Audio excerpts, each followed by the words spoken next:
అందరికీ నమస్కారం అండి. ఈరోజు మనం సింహరాశి వారి యొక్క జాతక ఫలితం తెలుసుకోబోతున్నాము. సింహరాశి వారికి జనవరి 28 అనగా బుధవారం నాడు వీరి యొక్క జాతక ఫలితం తెలుసుకోబోతున్నాం. అయితే సింహరాశి ఎవరైతే ఇప్పుడే కొత్తగా మన ఛానల్ చూస్తున్నారో దయచేసి ఛానల్ సబ్స్క్రైబ్ చేసుకొని వీడియోకి లైక్ చేసి సపోర్ట్ చేయడం మాత్రం మర్చిపోకండి. మరి వీడియోని ఎక్కడ కూడా స్కిప్ చేయకుండా చివరి వరకు చూసినట్లయితేనే మీకైతే పూర్తిగా అర్థమవుతుంది. రేపటి రోజున మీ యొక్క రాశి ఫలిత ప్రకారం మీకు ఏ విధంగా ఉండబోతుందో తప్పకుండా తెలుసుకుందాము. మరి అంతకన్నా ముందుగా ప్రతి ఒక్కరికి కూడా ఏదో సమస్య ఉంటుందండి. సమస్యలు ఎవరంటే ఎవరుండు కదా, అంటే ప్రేమ, పెళ్ళి, ఉద్యోగం, వ్యాపారం, ప్రేమించి మోసపోవడము, నాగదోషము, సంతానం లేకపోవడము, భార్యాభర్తల మధ్య గొడవలు, ధనోనీకలు లేకపోవడము, రాజకీయము, కోర్టు సమస్యలు, మీ మీద చెడు ప్రయోగాలు చేయటము, ఇలా ప్రతి ఒక్కరికి కూడా ఏదో సమస్య ఉంటూనే ఉంటుంది. అయితే ఎక్కడెక్కడికో వెళ్ళి జ్యోతిష్యం చెప్పించుకొని నిరాశ చెంది ఉంటే ఒక్కసారి మన గురుగారిని కాంటాక్ట్ అవ్వండి. శ్రీ ఇంద్రకీలాద్రి కనకదుర్గమ్మ ఆశీస్సులతో జ్యోతిష్యం చెప్పండి. మన గురుపై వచ్చి పండితరాజు గారు అండి. మీరు సంప్రదించిన ఫోన్ నెంబర్ 9730895167. చాలా నమ్మకమైన గురుగారు. మన గురుగారు స్త్రీ పురుష వశీకరణలో చాలా ప్రత్యేకత కలవారు. మీకు ఎటువంటి సమస్యలున్నా నమ్మకంతో ఒకసారి ప్రయత్నించుకోండి. ఈ గురుగారి ద్వారా చాలామంది లబ్ధి పొందారండి. మేము కూడా మాకున్న సమస్యల్ని ఈ గురువుగారి ద్వారానే పరిష్కరించుకున్నాము. 100% గంటలో పరిష్కారం చూపిస్తారు. దూర ప్రాంతంలో వారికి కూడా ఫోన్ కాల్ ద్వారా ప్రతి ఒక్క సమస్యకు ఖచ్చితంగా పరిష్కారం కలదు. మన గురుగారు స్త్రీ పురుష వశీకరణము తాంత్రిక విద్య చేస్తారండి. ఒక్కసారి నమ్మకంతో ప్రయత్నించుకోండి.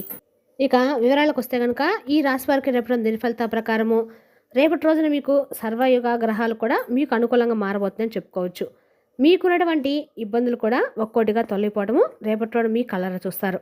అలాగే మీకు బాగా కలిసి వచ్చిన రోజుగా రేపటి రోజు చెప్పుకోవచ్చు. ఎందుకంటే చాలా రోజుల నుండి ఆగిపోయినటువంటి పనులు అయితే మీకు తప్పకుండా పూర్తవుతాయి. మంచి శుభవార్తలు మీరు చేసినటువంటి పనులు వినేందుకు ఆస్కారం కనిపిస్తుంది. అలాగే కొన్ని మార్పులు అంటే మీరు చేసినటువంటి పనుల్లో కావచ్చు, లేదంటే మీ జీవితంలో కావచ్చు, కొన్ని మార్పులు అయితే మీరు తప్పకుండా చూస్తారు. అలాగే మీకు పట్టినటువంటి దరిద్రం కూడా తొలగిపోతుంది. తెలివితేటల్లో, ధైర్యంలో ఈ రాశివారు చాలా ఎక్కువగా మంచి జ్ఞానాన్ని కలిగి ఉంటారు. ఏ పని చేసినా కూడా చాలా తెలివితో చేస్తారు. తొందరపడి ఎటువంటి నిర్ణయాలు కూడా తీసుకోరు. అయితే మీరేంటంటే కొందరిని నమ్మటం వల్ల విపరీతంగా మోసపోతూ ఉన్నారు. ఎన్నో ఇబ్బందులు ఎదుర్కొంటూ ఉన్నారు. కాబట్టి మీరు ఎవరిని మాటలు కూడా ఎక్కువగా నమ్మకండి. మీకు ఏదైతే చేయాలనిపిస్తుందో అదే చేయండి. మీ మనసు ఏదైతే చెప్తుందో ఆ మాటనే మీరు నమ్మండి. ఎప్పుడు కూడా మిమ్మల్ని మోసం చేయటువంటి వ్యక్తి ఎవరో తెలుసా? మీ మనసు. కాబట్టి మీరు ఏదైనా చేయాలనుకుంటే తప్పకుండా ఖచ్చితంగా చేసేయండి. చేస్తారు కూడాను. మీ బలం ఏంటనేది మీకు తెలియదు. ఎప్పుడు కూడా మిమ్మల్ని మీరు తక్కువగా అంచనా వేసుకుంటూ ఉంటున్నారు. కాబట్టి మిమ్మల్ని మీరు తక్కువగా అంచనా వేసుకోకుండా మీకు మీరుగా మంచి సంకల్పాన్ని పెట్టుకోండి. మీ జీవితంలో మీకున్నటువంటి కష్టాలు, బాధలు తప్పకుండా తొలగిపోతాయి అనే సంకల్పంతో భగవంతుని ఆరాధించుకుంటూ ఉండండి.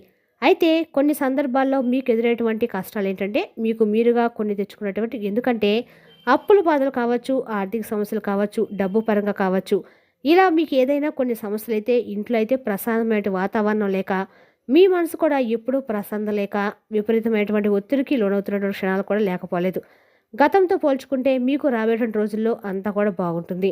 ఎందుకంటే ఇంట్లో కూడా సంపదలు పెరుగుతాయి. కొన్ని సందర్భాలు మిమ్మల్ని భగవంతుడు కొంచెం బాధ పెట్టినటువంటి మాట వాస్తవమైతే భగవంతుడు పెట్టాలని చెప్పి మీరు అనుకోవడం మాత్రం మీ మూర్ఖత్వం అవుతుంది. అది కాలం పెట్టినటువంటి పరీక్ష. మీరు చేసినటువంటి కొన్ని పనుల వల్ల మీకు మీరు ఎదుర్కొన్నటువంటి పరీక్షలను కూడా, ఎందుకంటే కొన్ని సందర్భాల్లో మీకు అనుకూలంగా ఉన్నప్పుడు మీ ప్రవర్తన ఒకలాగా, అనుకూలంగా లేనప్పుడు మీ ప్రవర్తన ఒకలాగా ఉంటుంది. అంటే మీ యొక్క వైఖరిని, మీ ధోరణి తప్పకుండా మీకు పూర్తిగా మార్చుకోవాల్సి వస్తుంది. ఎందుకంటే మీకు అన్ని విధాలు కూడా భగవంతుడి యొక్క సహాయం చేసినప్పుడు భగవంతుడు ఉన్నాడని చెప్పి మీరు ఆయన్ని విస్మరించకుండా ప్రతినిత్యం కూడా పూజలు చేసుకోవడము, ఆయనకు అన్ని రకాల నైవేద్యాలు చేసి పెట్టడము, విపరీతమైనటువంటి పూజలు, వ్రతాలు చేయటము, ఇటువంటివి చేస్తున్నారు. మీకు కొంచెం ఏదైనా ఒక రకంగా అనుకూలంగా లేని క్షణంలో భగవంతుడు నిందిస్తూ, దూషిస్తూ, అలాగే మీరు ఏదైతే అంటే మీరు చేయాలనుకున్నటువంటి ప్రతి పనిలో కూడా మీకు ఏదైనా విపత్తు ఎదురైనా, లేదంటే ఆ పని సజావుగా సాగకపోయినా అన్నిటికీ కూడా కారణం భగవంతుడు అని చెప్పి భగవంతుని దూషించడము, ఇటువంటివి కూడా కొన్ని మీకు ఎదురు దెబ్బలు తగలటం అనేది సహజంగా జరుగుతూ వస్తున్నాయి.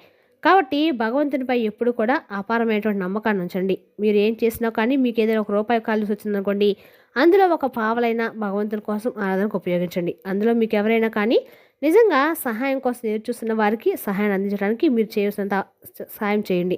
బేసిక్గా ఈ రాశివారు ఏదైనా ఎవరికైనా సహాయం చేయడంలో ముందంజలో ఉంటారు. అయితే మీకు వచ్చినటువంటి ఒక రూపాయిలో అయినా, ఒక పావలైనా సరే ఎటు వారికి సహాయంగా ఉండేటట్లుగా మీరు ముందడుగు వేస్తే ఆ రూపాయి 10 రూపాయలు అవుతాయండి. ఇక మీ ఆదాయం కూడా విపరీతంగా పెరుగుతుంది. ఇక ఈ రాశిపరంగా రేపటి రోజు విద్యార్థులకు చాలా బ్రహ్మాండంగా కలిసి వస్తుంది. మీ కళ నెరవేరబోతుంది. మంచి స్థాయికి చేరుకునే అవకాశాలు ఉన్నాయి. వ్యాపారస్తులు కూడా మీకు ఉన్నటువంటి ఇబ్బందులు తొలగిపోతాయి. మంచి లాభాలు కనిపిస్తున్నాయి. మీ కుటుంబంలో అందరూ కూడా సంతోషంగా ఉండటం చూస్తారు. ఉద్యోగస్తులకు త్వరలోనే జీతాలు పెరుగుతాయి. మంచి ప్రమోషన్లు వచ్చే అవకాశం కూడా ఉంది. ఎవరైతే ఉద్యోగాల కోసం ఎదురు చూస్తున్నారో అటువంటి వారికి త్వరలో ఉద్యోగం కూడా లభిస్తుంది.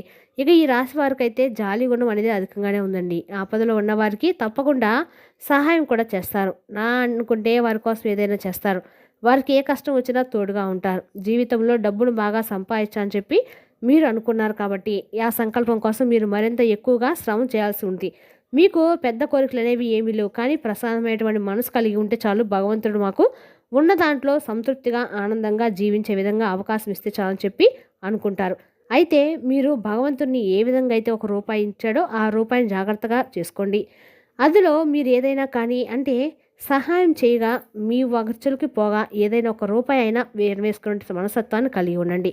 ముందు ముందు రోజుల్లో మనకు ఏ అవసరమైనా కానీ చెప్పి రాదండి. కాబట్టి మనం ఏదైనా ఒక రూపాయిని జాగ్రత్త చేసుకోవాల్సిన అవసరం ఉంది. అయితే మీరు రేపటి రోజున ఖచ్చితంగా కూడా వినాయకుడి యొక్క ఆరాధన మీకు అందరికీ కూడా మంచిది. వినాయక సమయం సందర్శించండి. మీకున్నటువంటి చిన్నపాటి అడ్డంకులు కూడా రేపటి రోజున తొలగిపోతాయి. మరిన్ని శుభవార్తలు మీరు వినేందుకు ఆస్కారం ఉంది. మనకు ఒక్కొక్క రోజు ఒక్కో రకంగా ఉంటుందండి. మనకు అనుకూలంగా ఉండాలన్నప్పుడు అనుకూలంగా ప్రతికూలంగా మారుతుంది. మనం ప్రతికూలమైన సమయం ఏమో అని చెప్పి భయపడుతూ ఏదైనా ఒక పని చేయాలా వద్దా అని చెప్పి ఆలోచిస్తున్నటువంటి క్షణంలో మనం కనుక అన్ని విధాలుగా భగవంతుడిపై భారం వేసి మన పని మనం జాగ్రత్తగా సజావుగా సాగించుకుంటూ వెళ్తే మాత్రం అందులో తప్పకుండా విజయం కనిపిస్తుంది. అలాగే రేపటి రోజున మీకు ఏదైతే ప్రతికూలమైనటువంటి సమయం ఉంటుందో ఆ సమయంలో మీరు ఖచ్చితంగా కూడా శివనామ స్మరణ చేసుకోండి. మీరు ఎంత బిజీలో ఉన్నప్పుడు కూడా ఓం నమ శివాయ అనే పంచాక్షరి మంత్రాన్ని పలకటం వల్ల పెద్ద కష్టం ఏమి కాదండి. కాబట్టి ఓం నమ శివాయ అనే మంత్రాన్ని ప్రతినిత్యం కూడా పఠించుకోవడానికి ప్రయత్నించండి. ముఖ్యంగా రేపటి రోజున విశేషమైనటువంటి రోజు కాబట్టి తప్పకుండా శివనామస్మరణ, వినాయకుని యొక్క ఆరాధన అందరికీ కూడా మీకు మేలు చేస్తుంది. ఏమన్నా అడ్డంకులు ఉన్నా కూడా చేసే పనిలో ఆ అడ్డంకులు అనేవి పూర్తిగా తొలగిపోతాయి. అదేవిధంగా రేపటి రోజున ఈ రాశి వారికి అన్ని రకాలు కూడా అనుకూలంగా సజావైన రోజు అని చెప్పుకోవచ్చు. రేపటి రోజున ఈ రాశివారు అన్ని రకాలు కూడా లాభాన్ని అయితే ఖచ్చితంగా పొందుతారండి. అది ఏ మార్పునైనా కావచ్చు. రేపటి రోజు మీరు అన్నగా కూడా లాభాన్ని అయితే ఖచ్చితంగా పొందుతారు. అదేవిధంగా రేపటి రోజున ఈ రాశి వారికి ప్రతికూలమైన సమయం నుంచి బయటపడడానికి వినాయకుని యొక్క ఆరాధన, వినాయకుడికి గరికమాల సమర్పించడం మాత్రం మీకు మంచిది. అలాగే రేపటి రోజున ఈ విధంగా చేయటం వల్ల మీకు మంచి ప్రశాంతమైనటువంటి మనసు కలిగి ఉంటారు. అలాగే రేపటి రోజున ఎటువంటి టెన్షన్స్ లేకుండా చాలా పీస్ఫుల్గా ఉంటుంది. కుటుంబ పరంగా కూడా రేపటి రోజు మీరు మరిన్ని శుభవార్తలు అయితే వింటారండి. అంటే కుటుంబంలో ఉన్న వారందరితో కలిసి మంచిగా కాసేపు టైం స్పెండ్ చేయడం, చాలా రోజుల తర్వాత వారితో కాసేపు ఏదైనా ముచ్చట్లు పెట్టడము, అలాగే మీకు ఇష్టమైనటువంటి వంటను వండించుకొని తినడము ఇటువంటివి జరుగుతాయి అన్నమాట. బయట ప్రయాణాలు కూడా చాలా తక్కువ అనుకూలంగా ఉన్నాయి. కానీ జాగ్రత్తగా ఉండండి. ఇక ఉద్యోగంలో మీరు ఏదైతే చేస్తున్నారో ఆ ఉద్యోగంలో మంచి పేరు ప్రతిష్టలు గడిస్తారు. సమాజంలో మీకంటూ గౌరవ మర్యాదలు మరింత ఎక్కువగా రెట్టింపవుతాయి. అలాగే మీతో పనిచేస్తున్న వారికి మీ యొక్క తీరును కొంచెం అబ్జర్వ్ చేయండి. ఎందుకంటే మీ ద్వారా ఏదైనా పనిని కొంచెం మేము చేశాము అనేటువంటి పై అధికారుల దగ్గర ప్రశంసల వర్షాన్ని పొందడానికి తప్పకుండా వారు మీ ద్వారా మీకు తెలియకుండానే మీ పనిని వారు చేశామని చెప్పి వారి దగ్గర ప్రశంసలు పొందేందుకు రెడీగా ఉన్నారు. కాబట్టి అటువంటి వ్యక్తుల్ని తప్పకుండా కనిపెట్టి అటువంటి వ్యక్తులకి ఏది కూడా అంటే మీరు చేస్తున్నటువంటి పని పట్ల వారికి అప్పగించకుండా మీ పని మీరు సజావుగా సాగించుకోండి. మీకు తెలిసినంత నాలెడ్జ్ అలాగే మీకు ఉన్నటువంటి జ్ఞానం మరెవరికి కూడా లేదని చెప్పి తెలుసుకోండి. కాబట్టి మీరు చేయవలసినటువంటిది స్వయంకృత అపరాధాన్ని మీకు మీరుగా తెచ్చుకోకుండా మీరుగా మీ పని చక్కగా సాగించి ముందుగా మీరు మీ అధికారులు మీ ఒక పనిని మీరు చేశారని చెప్పేసి ఒక మాట చెప్పండి. దాని ద్వారా కూడా ఆ యొక్క పనిని ఎవరైతే చేశారనేది మీ యొక్క పై అధికారులు గుర్తిస్తారు. ఇక రాబోయే రోజుల్లో కూడా మీకు ధనలాభాలు అనేవి ఆలస్యపరంగా ఎప్పుడు కూడా చూపిస్తున్నాయి. మంచి అవకాశం అయితే రేపటి రోజు మీరు తప్పకుండా పొందుతారండి. మరొక విషయం ఏంటంటే కనుక ముఖ్యంగా రేపటి రోజున మిమ్మల్ని ఆశ్చర్యపరచడానికి ఒక ముఖ్యమైనటువంటి సంఘటన మీ చిన్ననాటి స్నేహితులను మీకు ఒక మంచి ముఖ్యమైనటువంటి వార్త వస్తుంది. అది కూడా ఏదైనా చాలా రోజుల నుండి మీరు పోగొట్టుకునేటువంటి వస్తువు కానీ బంధం కానీ తిరిగి రాబోతుందని చెప్పి మీ చిన్ననాటి స్నేహితుల ద్వారా మీకు ఒక మంచి శుభవార్త అయితే వస్తుంది. ఆ శుభవార్త ద్వారా మీరు మరింత ఆశ్చర్యాన్ని పోతారు. అంతేకాకుండా తిరిగి మరలా మీ జీవితంలో ఏదైనా బంధాన్ని పోగొట్టుకున్నారో ఆ బంధాన్ని తిరిగి మరలా కలుపుకునేందుకు చాలా ఆనందిస్తారు. అయితే మీ చిన్ననాటి స్నేహితుల ద్వారా ఒక నెగిటివ్ ఎనర్జీ అనేది రిసీవ్ చేసుకున్న తర్వాత ఆ శుభవార్తను మీరు విన్న తర్వాత మీ మనసుది చాలా ఆనందంగా ఉంటుంది. సాయంకాలానికి రేపటి రోజున ఒక మంచి అంటే చాలా రోజుల తర్వాత ఒక మంచి రోజుగా భగవంతుడు మనకు ప్రసాదించాడు. కాబట్టి మీకు మీరుగా మనసుకు నచ్చినట్లు చేయండి. ఇంకా ఓవరాల్‌గా చెప్పాలంటే కనుక ఈ రాశి వారికి రేపటి రోజున వ్యాపార పరంగా కావచ్చు, ఉద్యోగపరంగా కావచ్చు, అన్ని రంగాల వారికి కూడా రేపటి రోజున అనుకూలమైనటువంటి రోజుగా చెప్పుకోవాలి. మరి తెలుసునా కండి ఈ రాశి వారి యొక్క జాతక ఫలితాలను. తిరిగి రేపటి వీడియోలో మళ్ళీ కలుసుకుందాం. Thank you for watching.